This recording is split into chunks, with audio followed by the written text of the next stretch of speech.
여보세요? 박희준입니다.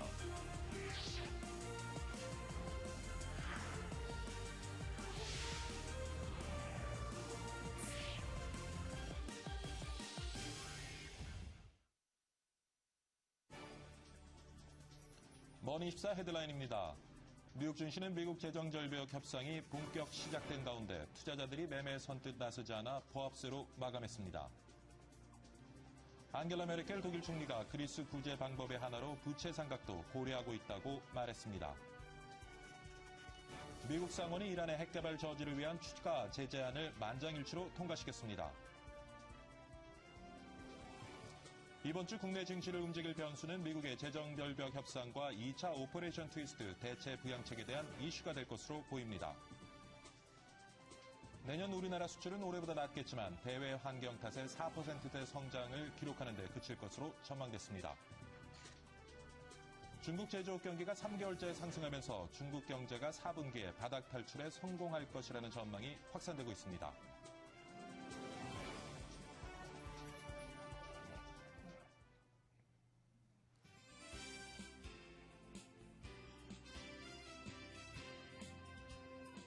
네, 박희준의 여보세요 12월 3일 월요일 2부 시작하도록 하겠습니다. 여러분, 협동조합은 다들 알고 계시죠? 사전적 의미로 보자면 소비자나 생산자 등이 출자해서 자율적으로 공동으로 운영하는 조직을 말합니다. 지금까지 우리나라에서 협동조합은 농협이나 수협처럼 특별법에 따라서 8개 형태의 협동조합만이 가능했습니다. 그런데 12월 1일부터 협동조합 기본법이 시행되면서 앞으로 5인 이상만 모여도 업종과 분야에 관계없이 조합 설립이 가능해졌기 때문입니다. 협동조합 구성이 자유로워지면서 우리 사회에는 또 우리 경제에는 어떤 변화가 일어나게 될까요? 이 내용을 잠시 후에 살펴보도록 하겠습니다. 그에 앞서 먼저 글로벌 마감 시황부터 살펴봐야겠죠. 박지은 외신 캐스터가 전해드립니다. 박지은 캐스터. 네, 시황센터입니다. 지난주 금요일 마감한 뉴욕 증시부터 살펴보고 출발하겠습니다. 3대 지수 개장 직후에는 상승세였습니다. 그러다 소비지출 지표가 부진하게 나오고 재정절벽 협상이 교착 상태에 빠지면서 약세로 돌아섰습니다. 다행히 장 막판에서 낙폭 줄이면서 혼조세로 마감이 됐습니다. 네, 종목별로 자세하게 살펴보면 월마트와 홈디포가 최고 상승세를 보였고 마이크로소프트와 캐터필라는 하락세가 두드러졌습니다. 뉴욕 증시 3대 지수 마감 상황입니다. 다우지수와 S&P 500 지수는 강보합권에서 마감을 지었습니다. 각각 13,025.58 그리고 1,416.18로 장 마쳤습니다.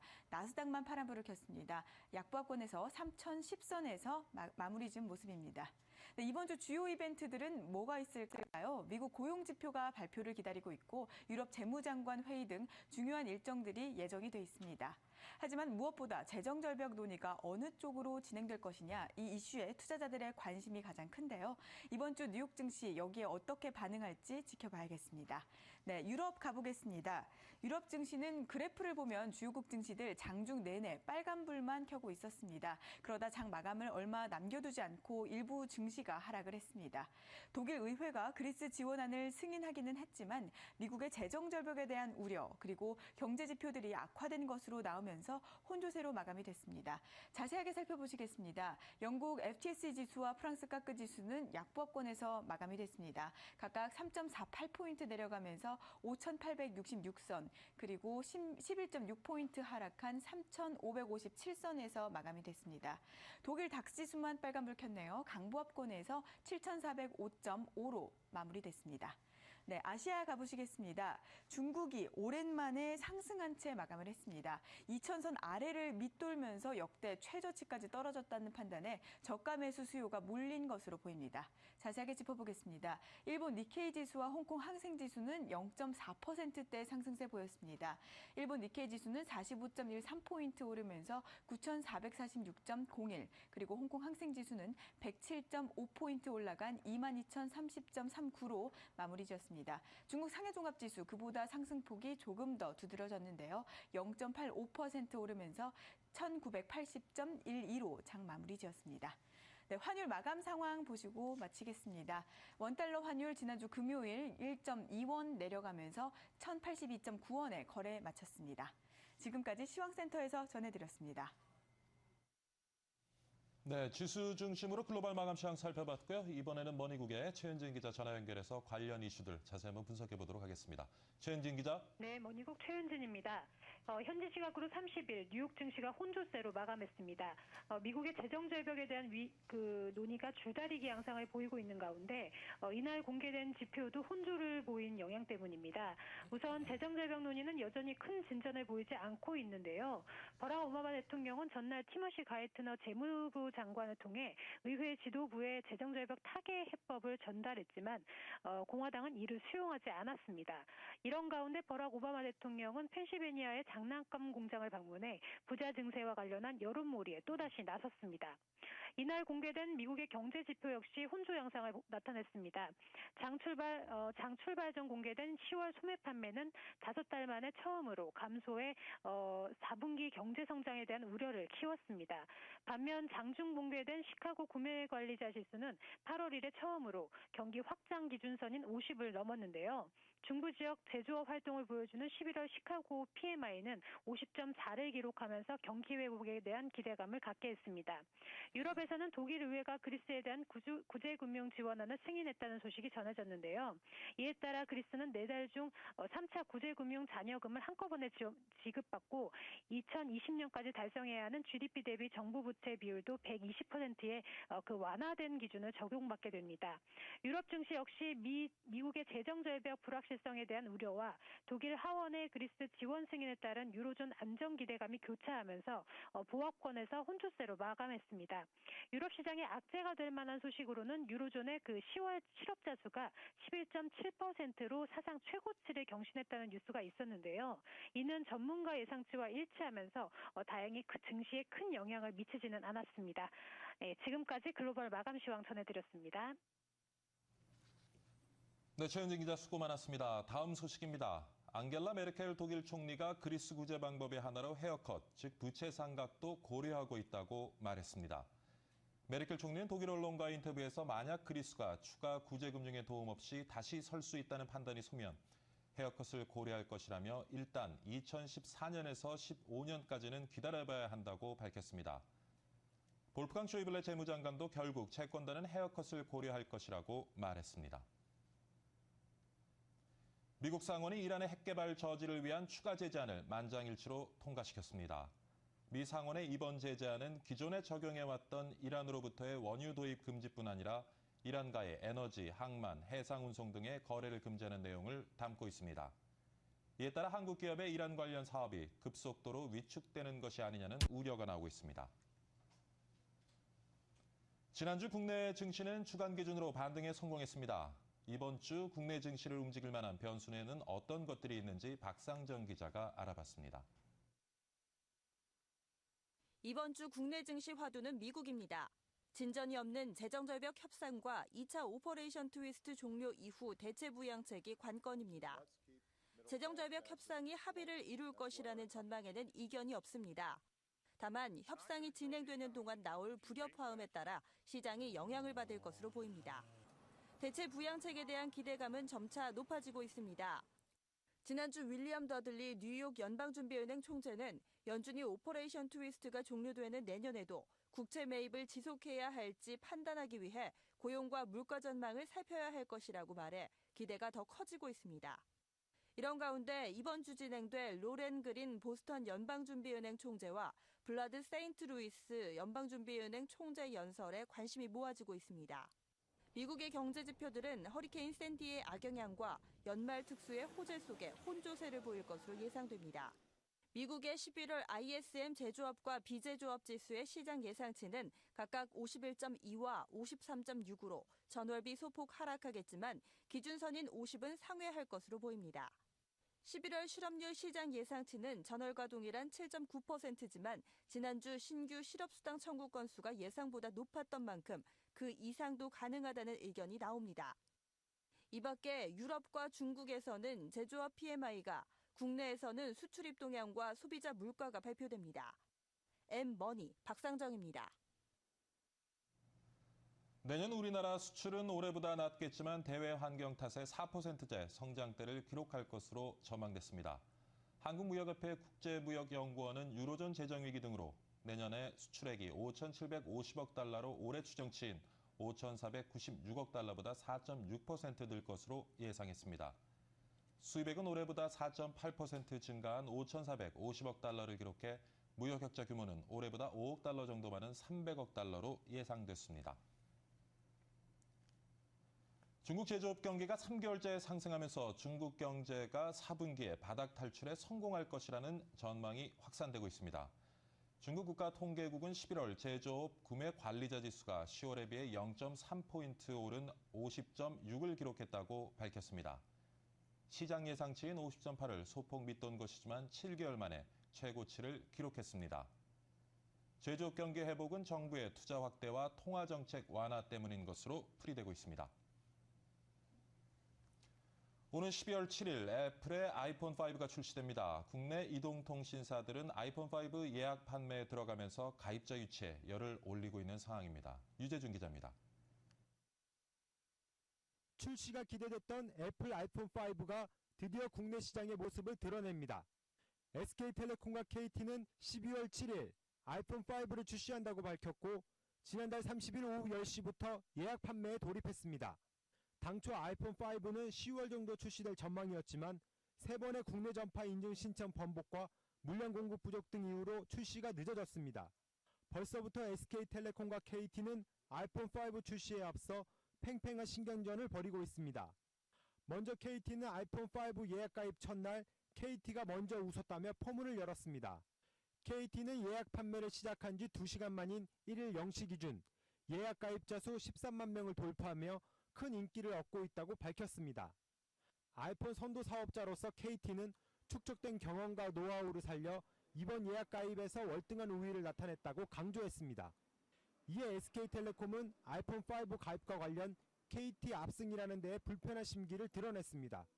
SK텔레콤은 예약 가입자들의 빠른 실개통을 위해 온라인보다는 일반 매장을 중심으로 예약 판매를 진행하고 있기 때문입니다. SK텔레콤은 빠른 개통을 원하는 고객들을 위해 한정적으로 선착순 5만 명의 예약 가입을 받았지만 이미 마감된 상태입니다.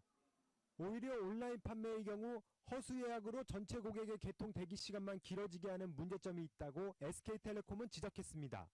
하지만 아이폰 5 출시를 놓고 치러지는 SK텔레콤과 KT의 신경전이 보조금 경쟁으로 이어질 수 있어 우려의 시선이 보내지고 있습니다. M머니 유재준입니다. 올해 들어 미국 부동산이 뚜렷한 회복 신호를 보내면서 부동산 강세장에 베팅하는 투자자들이 급격히 늘어나고 있습니다. 6,600억 달러, 우리 돈으로 715조 원의 자산을 운용하는 세계 최대 국부펀드인 노르웨이 국부펀드가 처음으로 미국 부동산에 뛰어듭니다. 노르웨이 국부펀드 최고 경영자는 미국 부동산 시장에 110억 달러를 투자할 계획이라고 밝혔습니다. 그동안 주식 채권에만 집중적으로 투자했던 노르웨이 국부펀드는 2010년부터 위험 분산과 투자수단 다양화 차원에서 부동산에 투자하기 시작했지만 미국 부동산에는 손을 대지 않았습니다. 하지만 부동산 경기가 살아나고 있는 미국에 집중하기로 결정한 것입니다. 대형 상장법인들의 수익성이 지속적으로 악화돼 4개사 중에 1개사가 적자 상태인 것으로 집계됐습니다. 한국거래소에 따르면 연결 재무제표를 제출한 유가증권시장 12월 결산법인 183개사 중 분석 가능한 161개사의 지난 1월부터 9월까지의 매출은 1,180조 3,937억 원으로 지난해보다 9.62% 늘어났습니다.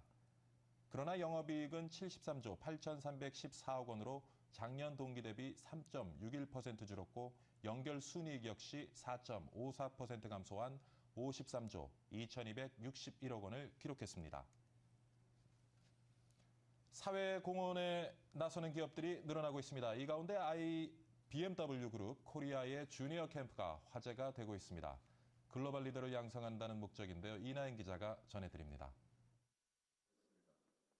연말을 맞아 기업들의 사회공헌 활동이 잇따르고 있지만 대부분은 일회성 행사로 그칩니다. 하지만 BMW 그룹 코리아는 지속적인 공헌 문화 운동에 나서고 있습니다. BMW 그룹 코리아의 비영리 재단인 BMW 코리아 미래재단은 지난해 7월 설립됐습니다. 수입 자동차 업체가 사회공헌 재단을 만든 건 BMW가 처음입니다. 재단을 통해 모금된 금액은 올해 24억 원이며 내년에는 30억 원을 목표로 하고 있습니다. 올해부터는 글로벌 인재 양성을 위한 사업을 본격적으로 펼치고 있습니다. 독일 본사에서 진행하는 주니어 캠퍼스도 도입했습니다. 대형 트럭을 개조해 만든 이동형 과학교실을 선보였습니다. 내년에 더 현실적으로 전국의 많은 어린이들이 과학 창의 프로그램을 통해서 그들의 꿈과 희망을 심어볼 수 있도록 잘 자리 잡도록 하려는 그런 계획을 갖고 있습니다. 도서 산간 지역의 분교나 지역 아동센터, 어린이 병원 등 다양한 교육과 체험이 어려운 곳을 찾아갑니다. 이렇게 다 직접 손끝으로 만들고 또 제작을 또 해야 되니까 더 재밌는 것 같아요. 어린이들은 자동차에 숨어있는 수학과 과학 원리를 체험할 수 있고 친환경 자동차를 만들면서 예술적 감성까지 키울 수 있습니다. 한국 교육의 굉장히 중요한 문제 중에 하나가 정답이 존재하는 질문만 하고 그걸 빨리 맞출수록 우등생, 모범생으로 인정한다는 거죠. 그러니까 여러 가지 체험을 통해서 자기의 아이디어, 자기의 논리, 자기의 견해를 점점 발전시킬 수 있도록. 국적 자체가 대부분의 기업들이 이윤 극대화에 있는 데 반해서 이거는 고용 창출이라든가 그다음에 지체 부자유자라든가 사회적 약자 계층의 그 고용 증가를 창출을 좀 도모하고 어디까지나 또 시장 친화적이면서도 지속 환경적으로 굉장히 문제가 일어나지 않는 그러한 부분에서 기업을 운영하는 그런 기업을 우리가 B 코퍼레이션 혹은 뭐 사회적 기업이라고 얘기를 하고 있습니다. 지금 이제 말씀을 들어보면은 사회적 기업이 제대로 운영만 된다면은 요즘 많이 이슈가 되고 있는 일자리도 창출할 수 있고 그다음에 복지 관련돼서 재원 마련에 굉장히 어려움을 겪고 있는데 재원 마련도 할 수 있고 뭐 일거양득인 제도라고 볼 수 있겠네요. 그러니까 이제 이것이 조금 생산적 복지 개념하고 연결되는 거는 소외계층이라든가 사회적 약자라든가 뭐 이런 쪽에 자꾸 소모성 지출이랄까요. 복지 지출 자체가 그냥 한 번으로 끝나는 그러한 지출이 아니라 주로 그분들의 고용이라든가 그분들의 생계수단이라든가 이런 것들을 기업을 통해서 지속적으로 도와줄 수 있는 그런 제도라는 뜻에서 아마 생산적 복지의 한 수단이라고도 볼 수가 있겠습니다. 지금 이제 사회적 기업을 정의를 해주셨는데 그렇다면 일반 기업과 달리 사회적 기업은 어떤 또 지배 구조를 가지고 있고 또 정부로부터는 뭐 어떤 혜택을 받고 있는지 그 부분 좀 짚어주시죠. 네, 사실 지배 구조는 특별한 제한이 없습니다. 그것은 보통 미국에서는 사회적 기업도 일종의 벤처 기업이라고 가정을 하고 상정을 하고 사회적 기업 펀드라든가 또 엔젤 투자자라는 건 벤처 기업의 초기에 그 투자자를 모으는 그러한 역할을 하는 투자자들을 우리가 엔젤 투자자들이라고 얘기를 하는데 그런 식으로 사회적 기업에 좀 특화된 그런 벤처 투자 형식의 투자자들이 있습니다만은 우리나라에는 아직도 그 사회적 기업이 그렇게 개념 자체가 그렇게 확산이 된 상태는 아닙니다. 뭐 오늘 아침 기사에서도 뭐 몇 가지 성공적인 사례도 소개를 하고 있습니다만은 가장 먼저 앞서야 되는 거는 미국의 제도 중에서 그 비인증 제도라고 그래서 베네핏 코퍼레이션으로 인증을 하는 물론 그 인증이 어떤 공적 기관에서 하는 것은 아니고요. 사적 기관이지만은 이 업체는 사회적 기업으로 우리가 인정한다는 그런 그 인증 제도 같은 것이 있습니다. 우리도 이제 앞으로는 사회적 기업이 좀 확산이 되면은 그런 사회적 기업에 대한 인증 제도를 통해서 직간접적으로 그 제도에 대한 지원을 좀 공식화할 필요가 있겠죠. 아까 이제 그 사회적 기업을 설명해 주시면서 취약계층의 일자리를 만들어낼 수 있는 기업이다라는 말씀을 하셨는데 기업하는 입장에서는 무턱대고 또 취약계층을 끌어안고 기업을 운영하기는 힘들 텐데 뭐 정부로부터 어떤 혜택이 주어지는지요? 그 특별한 혜택이 주어지는 건 아닙니다. 그런데 이제 지금 대기업 쪽에서는 이 사회적 기업에 대해서 예를 들자면 뭐 좀 하청에 예. 좀 도움을 준다든가 예. 그런 대기업 자체 나름대로 그런 플랜을 가질 수가 있겠고요. 예. 다만 한 가지는 지금 벌써 우리나라 사회적 기업이 별로 몇 개 되지도 않지만은 그 중에서 10% 정도가 자본 잠식에 들어가 있습니다. 예. 사실상 예. 그 말은 10% 정도가 사실상 부도 상태나 말이에요. 지금 그 연체율이 11.6%에 육박하고 있습니다. 예. 제1금융권, 다시 말하면 은행이라든가 보험회사만 하더라도 1% 미만으로 알고 있습니다. 예. 그러니까 이게 엄청난 규모의 지금 그 연체율이 발생하고 있는데요. 이것은 결국은 주택 보유자들 자신의 문제이기도 하지만은 또 다른 저축은행 부실 요인을 그렇죠. 창출하고 있는 것이죠. 예. 제가 생각하기에는 정부가 어느 정도 개입해야 된다고 생각합니다. 뭐 시장 실패의 한 종류라고도 볼 수 있겠는데요. 지금 프라임 모기지 사건이 미국에서도 확대됐던 것은 그냥 단순히 집값이 내려가는 데 대해서 확대된 것이 아니라 예. 집값이 내려가면서 이제 실업이 발생하기 시작을 했습니다. 예. 가령 그러니까 부부가 같이 돈을 벌어가지고 생계를 유지를 하다가 갑자기 부인이나 남편이나 실직을 하는 경우에는 예. 모기지 자체를 갚지 못하게 되죠. 예. 생활비용. 예. 그러니까 우리나라의 경우에는 반드시 부부가 일하는 경우는 이러한 일이 발생을 안 하고 있지만은 예. 예를 들자면 주 근로자인 남편이 실직을 하게 된다든가 하게 되면 더 이상 갚을 방법이 없게 됩니다. 예. 그래서 정부가 개입하는 방법은 근데 교수님, 정부 네. 개입이라고 말씀하셨는데 일부 시장에서는 또 거기에 대한 반대도 만만치 않습니다. 만만치 않습니다. 개인의 탐욕으로 인해서 벌어진 네. 일인데 왜 그걸 정부가 책임져야 네. 되냐, 뭐 이런 네. 얘기도 있고요. 뭐 탐욕도 있을 수가 있고요. 예. 불가피한 상황도 있을 수가 있고. 예. 근데 적어도 1가구 1주택자 뭐 어떤 일정 규모 10억 이하의 주택자에 관해서 예.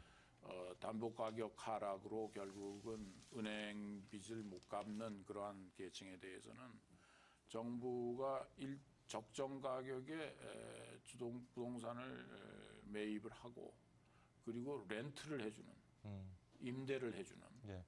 그런 그러니까 임대를 하면서 임대료를 내게 되는 거는 그 원리금 상환의 일부로 처리를 할 수 있는 예. 그런 방법들을 아마 정부에서도 지금 생각하고 있고요. 예. 그런 방법으로 해서 어느 정도 이 하드랜딩을 경착륙을 좀 완화시킬 필요는 있다고 생각합니다. 예. 오늘 서울대학교 경제학부의 표학길 교수와 함께요. 사회적 기업 그리고 깡통주택.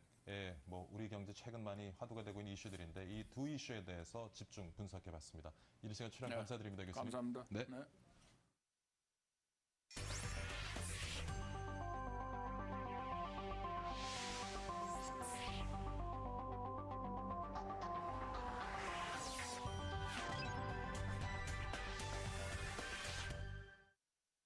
네, 이번엔 앞서 예고해드린 대로요. 협동조합에 관한 얘기 좀 나눠보도록 하겠습니다. 농협이나 수협, 신협 등을 통해서 협동조합에 대해서는 익숙하실 텐데요.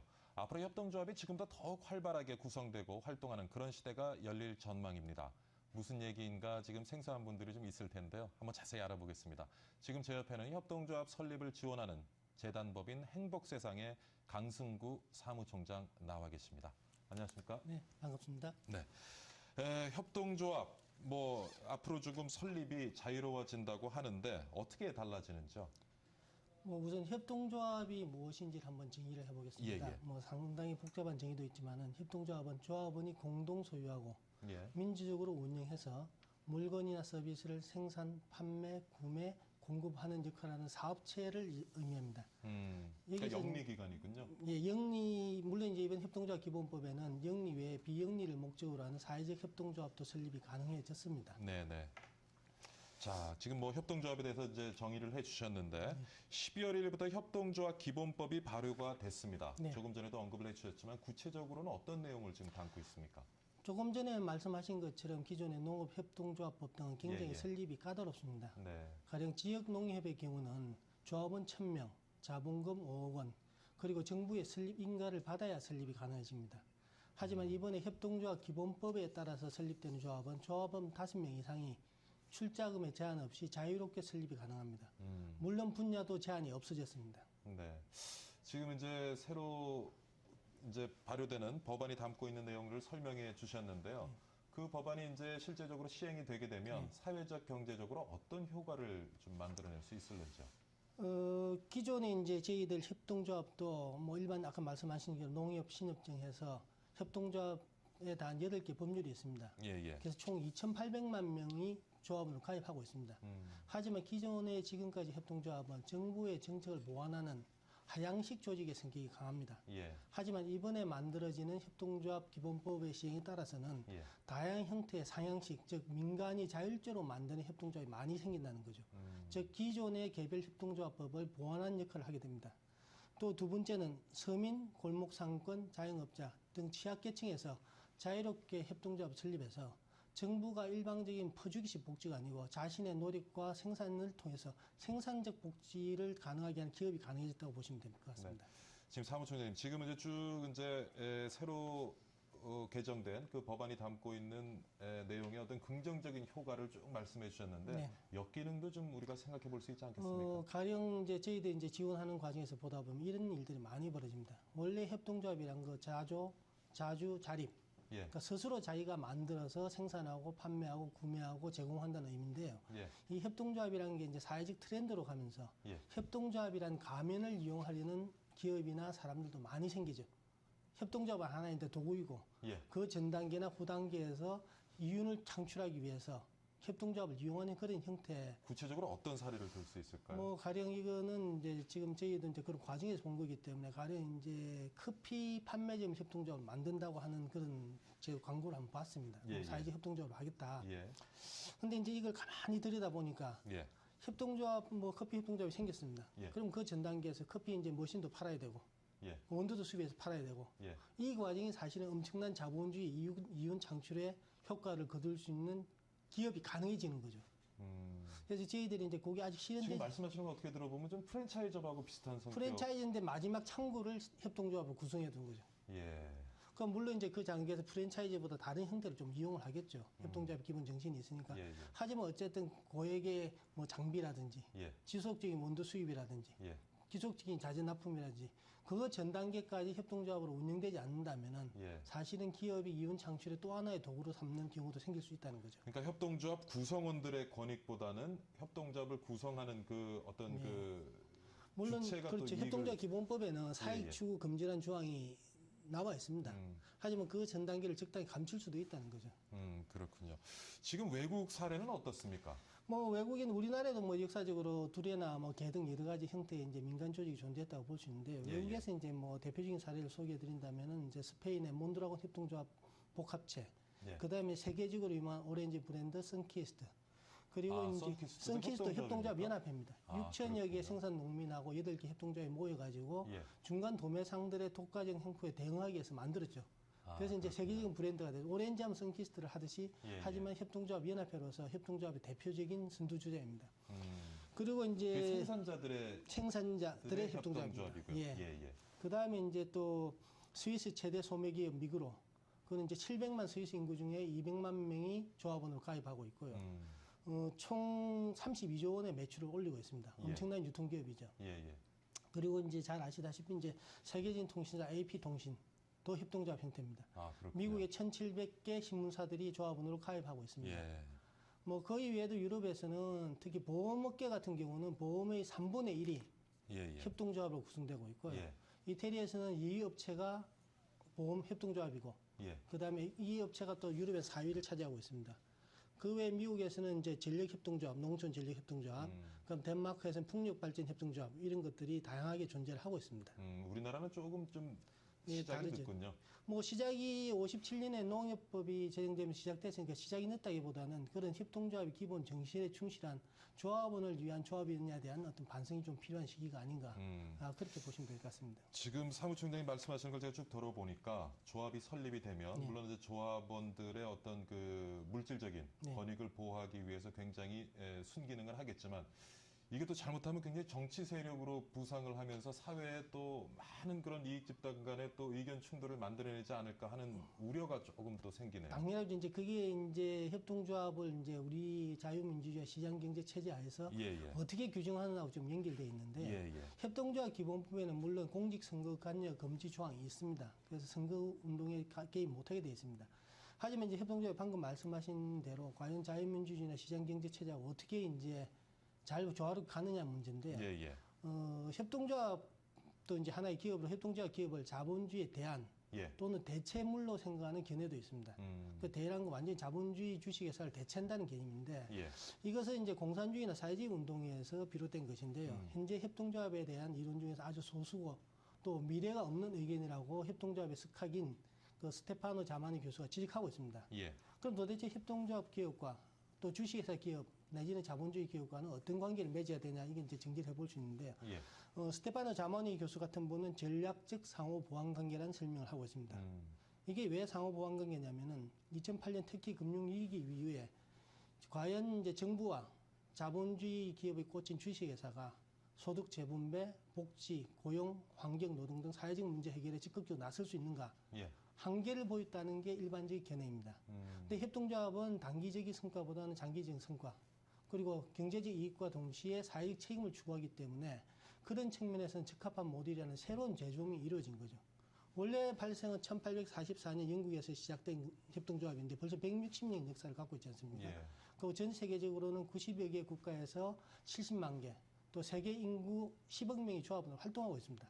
28년 이제 경제 위기를 겪으면서 이 협동조합이 사회 문제를 해결할 수 있는 새로운 모델, 즉 자본주의 사회를 보완하는, 자본주의 주식회사를 보완하는 새로운 심장이 될 수 있다는 어떤 역할에 대한 재조명이 이루어졌다고 보시면 될 것 같습니다. 지금 뭐 재단법인 행복세상 강승구 사무총장님과 함께 협동조합 관련된 이런저런 얘기 나눠보고 있는데요. 시청자분들도 보시면서 협동조합에 대한 질문이나 또 뭐 하실 말씀이 있으신 분들은 전화 주십시오. 지금 번호가 나가고 있죠? 2000에 4974부터 5까지 2대 전화 열어놓겠습니다. 사무총장 얘기 계속 이어가도록 하겠습니다. 지금 쭉 이제 아주 너무 달변이세요. 너무 알아듣기 쉽게 말씀을 잘해주시는 것 같아요.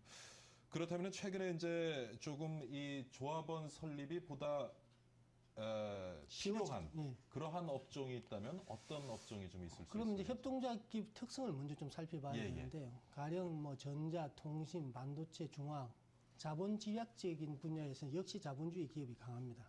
왜냐하면 이제 금융 시스템이나 자본 주도할 구조가 주식회사나 자본주의 기업에 강하게 이제 준비가 되어 있기 때문에 하지만 노동 집약적인 산업, 저 사람과 사람의 관계라든지 또 한 걸음 더 나가서 사람이 서비스하는 영역, 가령 빌딩이라든지 청소 같은 경우, 그러니까 이제 이걸 영어로는 이제 서비스 투 더 퍼슨, 서비스 투 더 퍼실리티 이렇게 이제 설명하는데요. 그런 사람이 움직인 영역은 협동조합이 강할 수가 있습니다. 그래서 이제 방금 말씀드린 사람이 움직인 영역, 뭐 가사 도우미, 돌봄, 육아, 교육, 그다음에 뭐 대리운전, 퀵서비스, 청소, 미화, 그다음에 식당도 가능하고 이런 영역에서는 역시 가능해지고요. 그다음에 이제 또 한 가지는 이제 공동체적 성격이 강한 곳. 뭐 저도 이제 지금 아직 그 공부를 하고 있는데 벤처 창업을 하려고 할 때 이제 항상 부딪히는 문제가 있습니다. 돈을 대는 사람, 기술을 가진 사람, 경영하는 사람.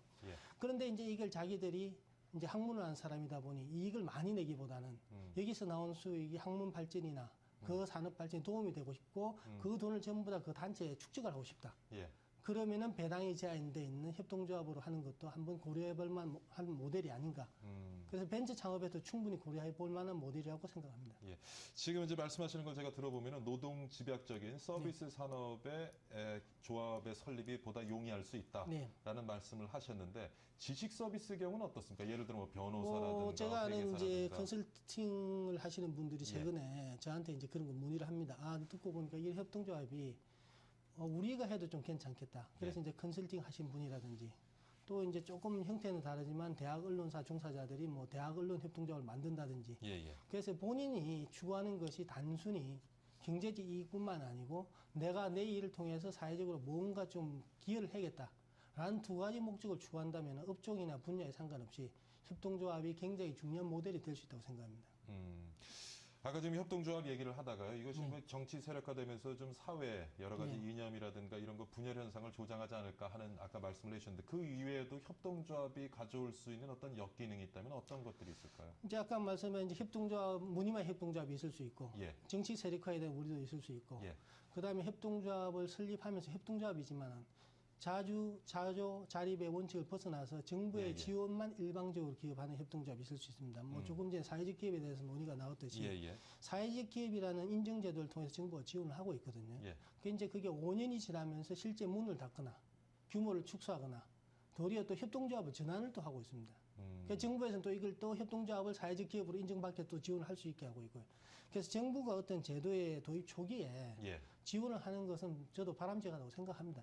하지만 협동조합 같은 근본적인 어떤 자립의 조직에다가 직접적이거나 일방적인 지원은 도리어 협동조합을 붕괴시키거나 협동조합의 발전을 저해하는 요인이 되지 않을까 생각합니다. 지금 이렇게 말씀하신 거 들어보면 협동조합과 주식회사 상호 보완적인 관계로 돼서 우리가 지금 뭐 시장을 움직이는 그런 어떤 자본주의를 제대로 끌고 나가야 된다는 말씀을 하셨는데 제가 이렇게 듣다 보니까 자칫 잘못하면은 이게 자영업자를 계속 양산하는 최근 뭐 자영업자 지금 사회에 뭐 문제가 많이 되고 있는데 지나치게 많은 자영업자하고 조금 개념이 달라지죠.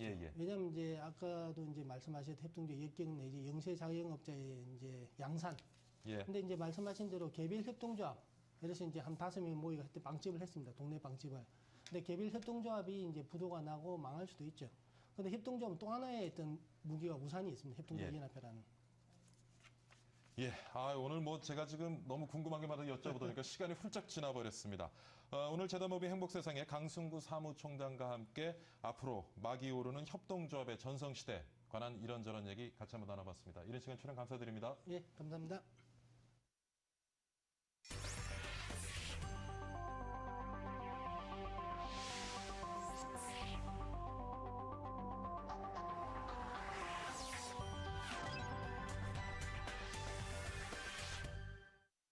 박희준의 여보세요. 여기서 1, 2부 모두 마치도록 하겠습니다. 2012년 마지막 한 달이 이제 남아 있습니다. 한 해를 마무리하는 12월은 어느 때보다도 마음이 좀 바빠지는 때죠. 모처럼 시장에는 연말 특수가 좀 일어나면 좋겠고요. 1년 내내 힘들었던 모든 분들에게 웃음이 찾아오는 시간이 되기를 한번 희망해 봅니다. 오늘 건강한 하루 되시고요. 내일 다시 찾아뵙겠습니다. 시청해 주셔서 감사합니다.